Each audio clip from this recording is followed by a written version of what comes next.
এই কুমড়াটা আসলে জালি ছিল, রেখেছিলাম ইলিশ মাছ দিয়ে খাওয়ার জন্য, কিন্তু ভাবলাম যে না, কয়েকদিন ফ্রিজে না রেখে খেয়েই ফেলি চিংড়ি মাছ দিয়ে।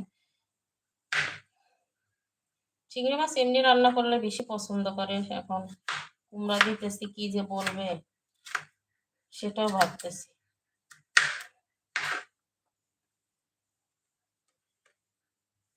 গৃহিণীদের একটা জাতীয় সমস্যা, কি রান্না করব।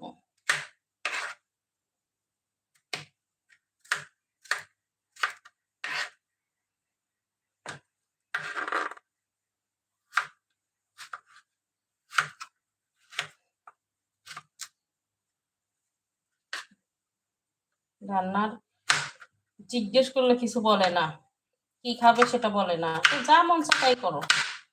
কিন্তু খাওয়ার সময় দেখা যাবে যে বলবেও না তেমন কিছু, কিন্তু আমি বুঝবো যে না, এটা হয়তো পছন্দ না বা ভালো লাগতেছে না, না যদি খায় সেটা